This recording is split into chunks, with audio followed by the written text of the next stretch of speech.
V ನೆಟ್ವರ್ಕ್ಗೆ ಈಗ 22 ವರ್ಷಗಳ ಸಂಭ್ರಮ. ವಿ ನೆಟ್ವರ್ಕ್ ಈಗ ಯೂಟ್ಯೂಬ್, ಫೇಸ್ಬುಕ್ ಹಾಗೂ ಇತರ ಸೋಷಿಯಲ್ ಮೀಡಿಯಾಗಳ ಮುಖಾಂತರ ವಿಶ್ವಾದ್ಯಂತ ಪ್ರಸಾರಗೊಳ್ಳುತ್ತಿದೆ.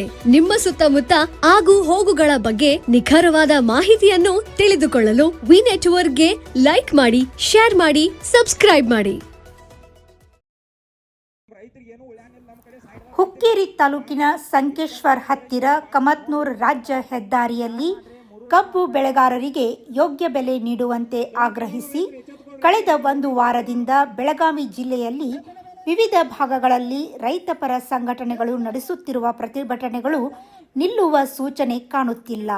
ನಿನ್ನೆಯಿಂದ ಹುಕ್ಕೇರಿ ತಾಲೂಕಿನ ಕಮತ್ನೂರ್ ಸರ್ಕಲ್ ಬಂದ್ ಮಾಡಿ ರೈತರು ನಡೆಸುತ್ತಿರುವ ಪ್ರತಿಭಟನೆಯಲ್ಲಿ ಹಸಿರು ಸೇನೆ ತಾಲೂಕಾ ಅಧ್ಯಕ್ಷರು ಸಂಜೀವ್ ಹಾವಣ್ಣವರ್ ಮಾತನಾಡಿ, ಕಳೆದ 1 ವಾರದಿಂದ ರೈತರು ಬೀದಿಗಿಳಿದು ಕಬ್ಬಿಗೆ ಸೂಕ್ತ ಬೆಲೆ ನೀಡುವಂತೆ ಆಗ್ರಹಿಸಿ ನಡೆಸುತ್ತಿರುವ ಹೋರಾಟಕ್ಕೆ ಯಾವೊಬ್ಬ ಶಾಸಕ, ಸಚಿವರು, ರಾಜಕೀಯ ಮುಖಂಡರು ಯಾವುದೇ ಹೇಳಿಕೆ ನೀಡುತ್ತಿಲ್ಲ. ಚುನಾವಣೆ ಸಂದರ್ಭದಲ್ಲಿ ಮಾತ್ರ ಜನರು ಇವರಿಗೆ ಬೇಕು. ಅಧಿಕಾರ ಸಿಕ್ಕ ಮೇಲೆ ಜನರಿಗೆ ಮತ್ತು ಅನ್ನ ನೀಡುವ ರೈತರಿಗೆ ಮೋಸ ಮಾಡಿ ಅನ್ಯಾಯ ಮಾಡುತ್ತಾರೆ. ಇಂಥ ರಾಜಕಾರಣಿ ನಮಗೆ ಬೇಡ. ಇವರಿಗೆ ತಕ್ಕ ಪಾಠ ಕಲಿಸುವ ಕಾಲ ಬರುತ್ತದೆ. ಇದೇ ಮಂಗಳವಾರ ದಿನಾಂಕ 4ರಂದು ಸಂಪೂರ್ಣ ಹುಕ್ಕೇರಿ ಬಂದ್ ಮಾಡುವ ಮೂಲಕ ಹೋರಾಟ ಮಾಡಲಾಗುವುದು ಎಂದರು. ನಾವು ಆರಿಸಿ ಬರೋನು ನಿಮ್ಮಂತ ಹೆಂಗ ಮಾಡ್ತೇವೆ ಹಂಗ ಮಾಡ್ತೇವೆ, ನಿಮಗೆಲ್ಲ ಕೇಬಿ ಕರೆಂಟ್ ಫ್ರೀ ಕೊಡ್ತೇವೆ, ಅದು ಕೊಡ್ತೇವೆ ಎಲ್ಲ ಹೇಳ್ರಲ್ಲ. ಆಶ್ವಾಸನೆ ಕೊಟ್ರೆ ಕೈಪಿನ ಬಿಲ್ ಕೊಡ್ತೇವೆ, ಯಾಕೆ ಬರೋನಿಲ್ಲ ಇವ್ರ? ಕೈಪಿನ ಬಿಲ್ ಕೊಟ್ರೆ ನಿಮಗೆ ನಾ ಎಲೆಕ್ಷನ್ ಮಾಡಕ್ ರೊಕ್ಕ ಬೇಕಲ್ಲ ಅವ್ರಿಗೆ, ಯಾರು ಕೊಡೋರ? ಅದಕ್ಕೆ ಕೈಪಿನ ಬೆಲ್ಲ ಕೊಟ್ರ ಇನ್ನು ರೈತರಿಗೆ ಇಲೆಕ್ಷನ್ದಾಗ 500 ಸರಿಯಾಕ ರೊಕ್ಕ ಎಲ್ಲಿ ಕೊಡೋದ? ಅದಕ್ಕೆ ನಾವು ಕೈಪಿನ ಹೆಚ್ಚು ಮಾಡೋದು ಬೇಡ. ಕೈಪಿನ ರೊಕ್ಕ 3,000 ಕೊಡೋನು, ಆ ಮ್ಯಾಗಿನ 500 ಅವ್ರಿಗೆ ಹಿಂದಾಡಿಸಿ ಇಲೆಕ್ಷನ್ ಬಂದಾಗ ಕೊಡೋ ತಾಳೈತೆ ಅವ್ರು, ಹೌದಲ್ಲ?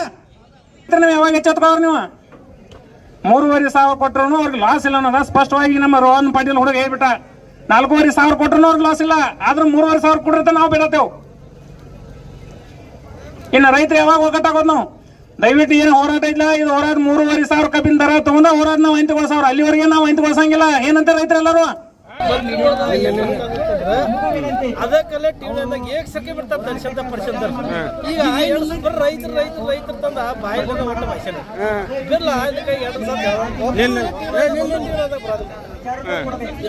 ಈ ಸಂದರ್ಭದಲ್ಲಿ ತಾಲೂಕಾ ಉಪಾಧ್ಯಕ್ಷರು ನಾಗರಾಜ್ ಹಾದಿಮನಿ, ಜಿಲ್ಲಾ ಪ್ರಧಾನ ಕಾರ್ಯದರ್ಶಿ ಮಲ್ಲಪ್ಪ ಬೈಲಣ್ಣವರ್, ಜಿಲ್ಲಾ ಕಾರ್ಯದರ್ಶಿ ಶಿವನಿಂಗ್ ಪಾಟೀಲ್, ತಾಲೂಕಾ ಪ್ರಧಾನ ಕಾರ್ಯದರ್ಶಿ ಆನಂದ್ ಮಗ್ದುಮ್, ತಾಲೂಕಾ ಖಜಾಂಚಿ ಸುರೇಶ್ ಗಸ್ತಿ, ತಾಲೂಕಾ ಕಾರ್ಯಾಧ್ಯಕ್ಷರು ರವಿ ಚುಕ್ಕೋಡಿ, ಸಂಕೇಶ್ವರ್ ಬ್ಲಾಕ್ ಅಧ್ಯಕ್ಷರು ರಾಮಗೌಡ ಪಾಟೀಲ್, ತಾಲೂಕಾ ಸಂಚಾಲಕರು ಸಿದ್ದಪ್ಪ ನಾಯ್ಕ್ ಹಾಗೂ ನೂರಾರು ಸಂಖ್ಯೆಯಲ್ಲಿ ರೈತರು ಉಪಸ್ಥಿತರಿದ್ದರು. 4 ದಿನದಿಂದ ಗುರ್ಲಾಪುರ ಕ್ರಾಸ್ ಆಯ್ತು. ಇವತ್ತು ಜಿಲ್ಲೆಯಾದ್ಯಂತ ಎಲ್ಲಾ ತಾಲೂಕಾ ಪ್ಲೇಸ್ಗಳಲ್ಲಿ ತಾವು ಹೋರಾಟನ ಮಾಡ್ತಾ ಇದ್ದೀರಿ. ಅದಕ್ಕೂ ನಮ್ಮದು ಸಹ ಬೆಂಬಲ ಇದೆ. ಮತ್ತು ತಮಗೆ ಏನಾದರೂ ಕಾನೂನಾತ್ಮಕ ಅಡಚಣೆ ಬಂದ್ರೆ ಅದಕ್ಕೆ ನಾವು ಫ್ರೀ ಆಫ್ ಕಾಸ್ಟ್ ತಮಗೆ ಸಪೋರ್ಟ್ ಮಾಡಕ್ಕೆ ನಾವು ತಯಾರಿದೆವು. ಮತ್ತು ನಾವಿಲ್ಲಿ ಎಲ್ಲರೂ ಇಲ್ಲಿ ವಕೀಲರಾಗಿ ಬರೋದು, ಡಾಕ್ಟರ್ಗಳು ಇರ್ಬೋದು, ಕೆಲವೊಂದು ಲೀಡರ್ಸ್ ಇದ್ರು ಎಲ್ಲರೂ ರೈತರ ಮಕ್ಕಳಿದೆವು. ನಮ್ಮ ಭಾರತದಾಗ ಮೋರ್ ದ್ಯಾನ್ 80% ಇದು ನಮ್ಮ ಭಾರತ ರೈತರ ಕೃಷಿ ಆಧಾರಿತವಾದಂತ ರಾಷ್ಟ್ರ. ಈ ರೈತರು ಬೆನ್ನೆಲುಬು ಅಂತ ಹೇಳಿ ನಮ್ಮ ರಾಜಕಾರಣಿಗಳೆಲ್ಲ ರೈತರು ಬೆನ್ನೆಲುಬು ಮುರಿದು ಬಿಟ್ಟಿದ್ದಾರೆ. ಏನಾಗೈತಿ ಇಲ್ಲಿ ಮಠ ಈ ಚುನಾವಣೆ ಆಗೋದು ತಾವು ನೋಡಿರ್ಬೋದು. ಎಲ್ಲರೂ ರೈತರ ಪರ ಅಂತ ಹೇಳಿದ್ರು. ಈಗ ಪರ ಇರ್ಲಿ ವಿರೋಧ ಇರ್ಲಿ, ಕಾಂಗ್ರೆಸ್, ಬಿಜೆಪಿ, JDS ಅಂತೇಳಿ ಎಲ್ಲಾ ರಾಜಕಾರಣಿಗಳು ಈ ಚುನಾವಣೆ ಒಳಗ ರೈತರನ್ನ ಮುಂದೆ ಮಾಡ್ತಾರ. ರೈತರ ಪರ ಅದೇವು ನಾವ, ರೈತರಿಗೆ ಹಂಗ ಮಾಡ್ತೇವಿ ಹಿಂಗ ಮಾಡ್ತೇವಿ. ಇಷ್ಟು ದಿನ ಆಯ್ತು ಸುಮಾರು ಗುರ್ಲಾಪುರ ಕ್ರಾಸಾಗ 50-60 ಸಾವಿರ ಜನ ಕೂಡಿದ್ರು. ಯಾರು ಒಬ್ಬರು ಲೋಕಲ್ MLA ಆಗಲಿ, ಗೆದ್ದವ್ರಿರ್ಲಿ ಬಿದ್ದವ್ರಿರ್ಲಿ, ಯಾರ ರಾಜಕಾರಣಿಗಳು ಒಬ್ಬರೂ ಸಹ ಇದಕ್ಕೆ ಸಪೋರ್ಟ್ ಮಾಡಾನಿಲ್ಲ. ಇದರ ಕಾರಣ ಏನಂದ್ರ ಚುನಾವಣೆ ಒಳಗೆ ನಾವು ಜಗಳಾಡೋನು, ಚುನಾವಣೆ ಮುಗಿದ ನಂತರ ರೈತರನ್ನ ಮತ್ತ ಅಮಾಯಕ ಮತದಾರನ ನಾವು ತುಳಿದು ಬದುಕುನು ಅನ್ನೋದ ಸ್ಪಷ್ಟವಾಗಿ ಕಂಡು ಬರ್ತದೆ.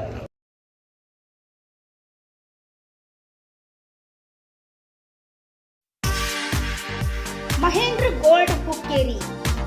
ನಮ್ಮಲ್ಲಿ ಬೆಳ್ಳಿ ಮತ್ತು ಬಂಗಾರದ ಆಭರಣಗಳನ್ನು ತಯಾರಿ ಮತ್ತು ಆರ್ಡರ್ ಪ್ರಕಾರ ಯೋಗ್ಯ ದರದಲ್ಲಿ ಮಾಡಿಕೊಡುತ್ತೇವೆ. ಸಂಪರ್ಕಿಸಿ ಮಹೇಂದ್ರ ಗೋಲ್ಡ್, ಮಹೇಂದ್ರ ಮಯೂರ್ ಪೋತ್ತಾರ್, ಹಿರೇಮಠದ ಹತ್ತಿರ ಜೈನ್ ಬಸದಿ ಎದುರಿಗೆ ಬಜಾರ್ ರಸ್ತೆ ಹುಕ್ಕೇರಿ.